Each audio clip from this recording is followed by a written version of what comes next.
Olá, tudo bem? Então, se você ainda não viu os 2 primeiros vídeos dessa série, eu sugiro que você volte lá, né? Veja ali na descrição, clique lá e assista para você não ficar aí perdido no assunto.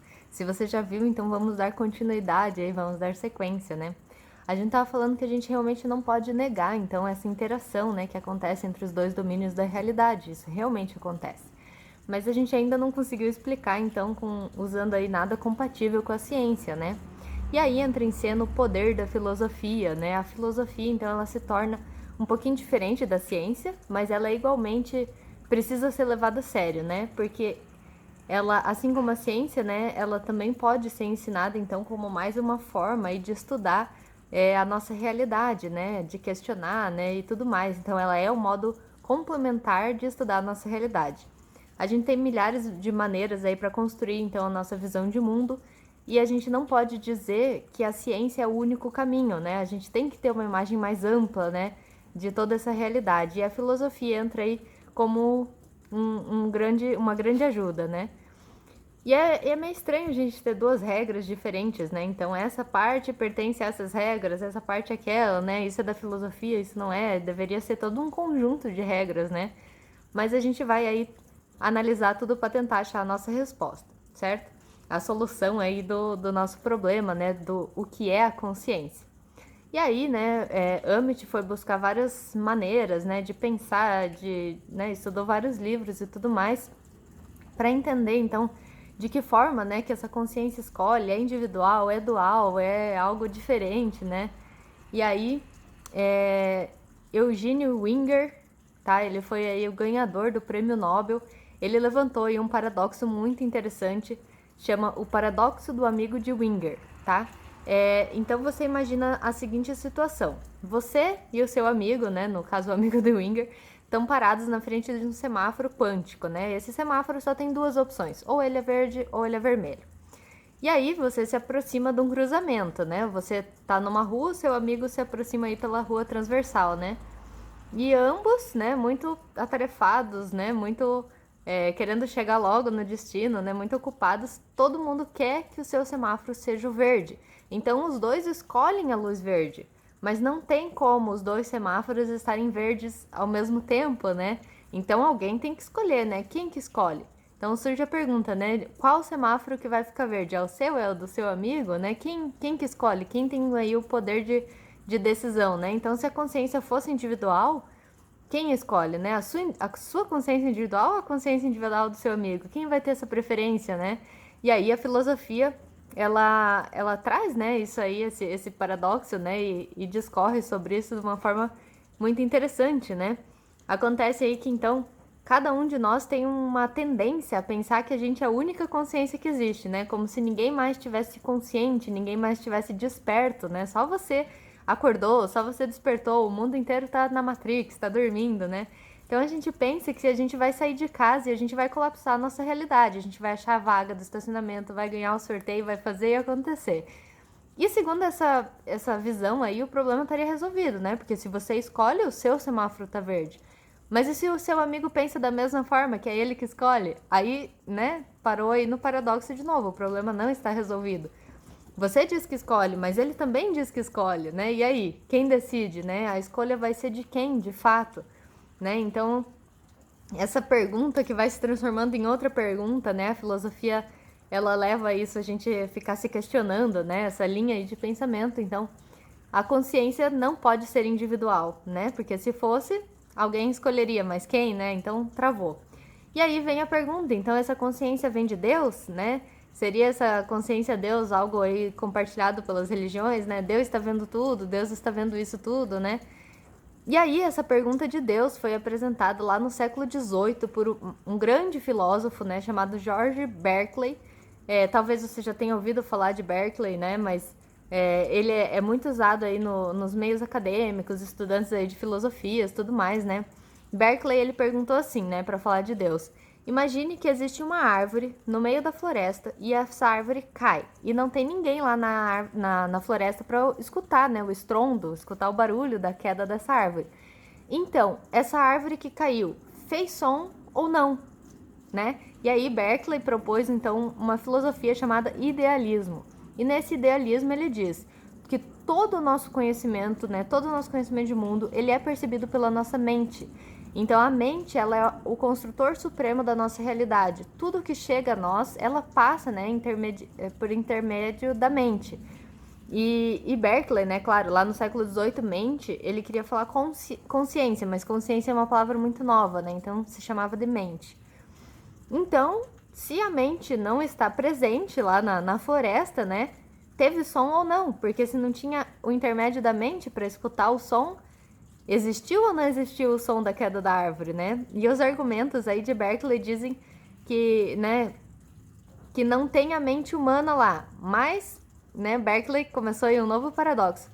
Ele disse assim, tudo bem, não tem a mente humana, mas tem sempre a mente de Deus, né? Porque a mente de Deus sempre está presente, ele é onipotente, ele é onisciente. E aí, resolveu o paradoxo do som de Berkeley, né? De certa forma, pode-se dizer que sim. Mas aí entra né, em conflito aí, né, com a física quântica, porque a física quântica, ela diz, né, nos princípios dela, né, que existe aí, né, o domínio da potencialidade. O domínio da potencialidade é real. As ondas de possibilidades, né, antes de se manifestar, são reais, né? Então, a prova disso, né, que é real, né, essa onda, é tudo que a física quântica proporciona, né? A tecnologia, o transitor, computadores, lasers e tudo mais que é feito a partir das ondas, né? Então, como que a gente pode dizer que a mente de Deus está sempre presente, colapsando tudo? Porque se a mente de Deus está sempre presente, né, tudo estaria em forma de matéria, de partícula. E aí nunca existiria esse domínio da potencialidade, né? Porque se a mente de Deus é onipresente e onisciente, toda a potencialidade já estaria convertida em realidade manifestada, né? Deus estaria sustentando toda a nossa realidade e nunca haveria nem vestígio dessa potencialidade. Fica meio complexo, né? E aí a dualidade sempre vai ser newtoniana, né? Os objetos, eles sofrem o colapso, eles se manifestam, né? Porque a mente de Deus sempre estaria presente, colapsando tudo, né? E a gente realmente não pode dizer que Deus dorme, né? Deus realmente é aí onisciente, onipresente. Mas da onde vem, então, essas ondas de potencialidade, né? Então a consciência que escolhe talvez não seja a consciência de Deus, mesmo que seja ele observando. E aí a gente fica preso, né, nessa situação que a gente ainda não sabe de quem é a consciência que escolhe, né? Não pode ser a consciência dualista, não pode ser a consciência individual. E aí, né, como é que funciona esse paradoxo? Quem vai escolher, né? Qual é a consciência, né? Então, não se pode, né, ser assim, Deus, não se pode ser nós mesmos, né? E a gente não pode negar os efeitos da tecnologia. A gente realmente entrou ali num beco sem saída, né? Digamos assim, é um paradoxo gigantesco. E aí, Amit Goswami, ele estava exatamente nesse beco sem saída, né? Que a gente se colocou agora, analisando todos esses problemas, né? Todos esses pontos lá em 1980. E ele olhava isso, procurava, ficava confuso, né? E aí ele chegou num ponto que ajudou ele a descobrir sobre a consciência, né? Ele consultava todo mundo, biólogo, psicólogo, filósofo, lia milhares de livros e não conseguia achar essa resposta, né? Essa resposta interessantíssima. E aí, Amit Goswami começou a conversar com os místicos, né? Que ele conhecia. E aí, certo dia, né? Durante essas conversas com os grandes místicos, né? Ele teve uma grande percepção. A consciência, né, que causa o colapso dessas ondas de possibilidades em eventos, né, da realidade, né, manifestas, né, essa consciência, ela deve ser entendida como a base de todo ser. E aí, né, não se trata mais de conversa de filósofo dualista, né? A imagem da consciência de Deus de Berkeley também não é, né, não é a consciência individual, mas é simplesmente a base de toda a existência, né? De qual a potencialidade material também faz parte. A potencialidade não é algo separado dessa consciência, né? Essa consciência, então, é a base de exatamente tudo que existe, tudo que nós experienciamos, né? Experimentamos. Então, tudo que a gente pode conceber, né? De tudo que existe, tanto em potencialidade quanto, né, em realidade, essa natureza aí da consciência.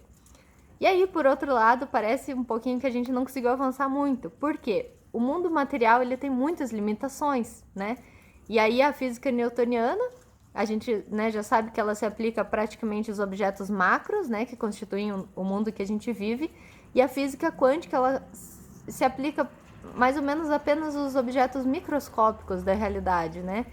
Então, quando a gente diz que a consciência, ela tem o poder de escolha, né, que ela escolhe a possibilidade, torna isso uma realidade manifesta, às vezes essa escolha poderosíssima fica muito limitada a objetos submicroscópicos, né?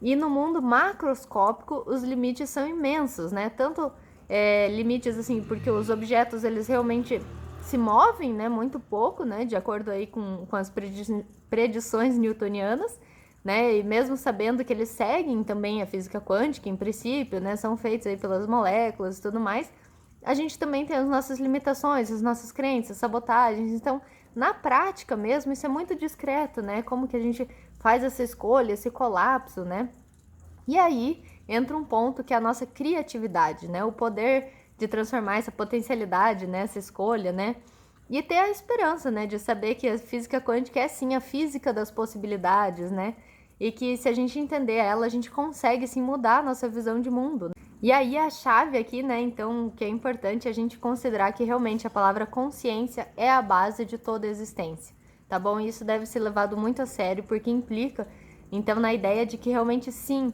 tem um algo a mais, né, algo a mais do que simplesmente essa existência material.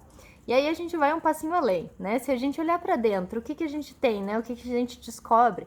A gente descobre muitas outras experiências, né? A gente sabe, existe o pensamento, né? Existe os sentimentos, né? Esses pensamentos aí, eles surgem, né? No nosso corpo, na nossa mente, como forma de energia, né? E a gente sente essa energia dos nossos pensamentos. Então, a gente chama isso de emoções, né? E essas energias também são um tipo de sentimentos, né? Então a gente conclui aí que os sentimentos, mais os pensamentos, eles produzem uma emoção, né? A gente consegue sentir. É uma conclusão natural, uma conclusão meio lógica, né? Essa experiência que a gente tem.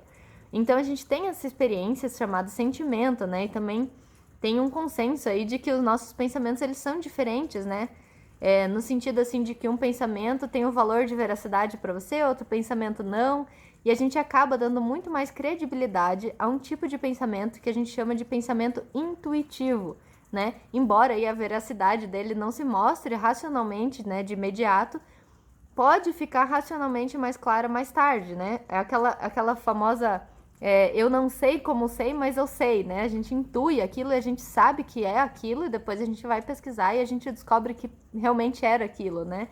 Então essa intuição, ela nos dá, né, todo o misticismo, né? Então, os místicos, né, eles sempre falam assim: "Ah, eu intuí isso, eu não posso te provar agora, mas eu intuí", e você vai acreditar, porque aquilo é verdade, né? Você sente que é verdade. E aí entra o mundo da transcendência, né? E foi tudo isso muito comprovado já pela física quântica.